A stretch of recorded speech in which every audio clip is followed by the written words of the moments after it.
Easy now. You are safe.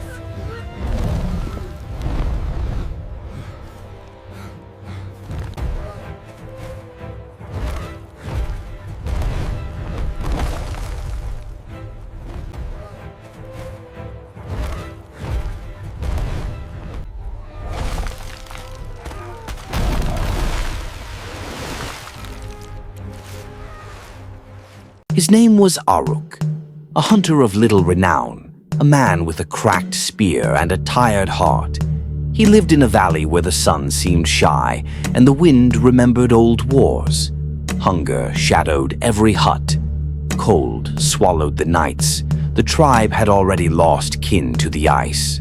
One morning, while Aruk walked to check his snares, a sound cut the air. Not a cry of wolf, nor the thunder of herd hooves. A tiny, high whimper. A mistake, perhaps, but a sound that did not belong to that frozen world. He dug with his bare hands, scraping frost from the snow until he found it.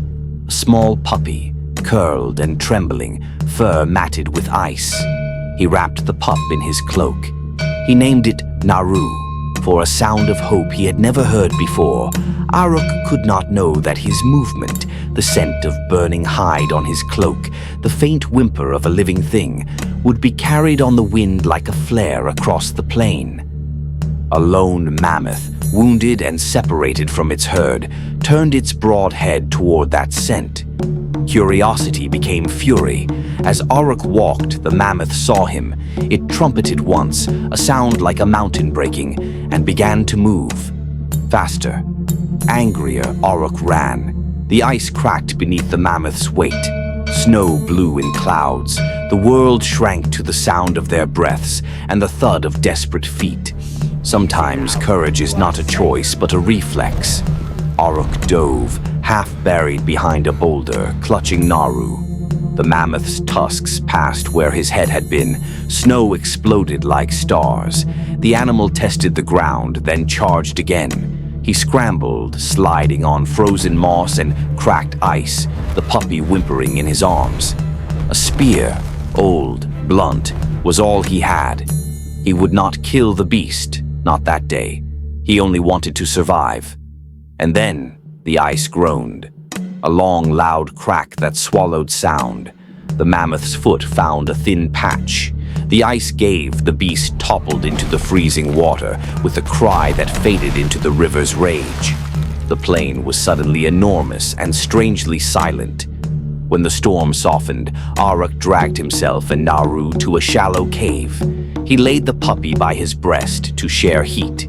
He tore a strip of hide, warmed it between his palms, and held it to Naru's lips. Days passed. The pup's shivers slowed. Its eyes cleared. The small beast began to eat, then to follow Aruk when he walked. Where danger and frost once taught fear, a stubborn warmth grew.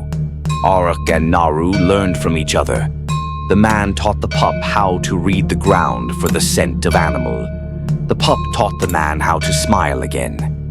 They shared small victories, a rabbit trapped beneath a ledge, a shelter patched against wind. They survived. They walked as one. Naru slept curled at Aruk's feet. In the long nights by embers, the hunter would talk to the dog as if to a child, telling stories of the herd, of the time before the ice grew so large. Stories turned to legend. People near the fire began to notice. A dog that followed a hunter was strange. Some mocked, some feared, but most watched, and slowly, quietly, acceptance grew. One winter, when trading parties came, a rival tribe saw Naru bounding through snow and cried superstition. Yet when traps failed and the cold bit harder, they watched as Naru found tracks, warned of approaching wolves, and even dragged small game to the fire. Aruk's clan began to treat the pup not as a pet, but as a helper, a member. In a world of scarcity, small alliances proved the difference between death and tomorrow. Some say it was the first domestication. Others call it a story to warm the dead. But whether myth or truth, the message remains. In the coldest places, a single act of mercy can change the course of history. Aruk saved Naru, and by saving him, he saved a little of himself. That is how a bond began. That is how we learn to be more than hunters.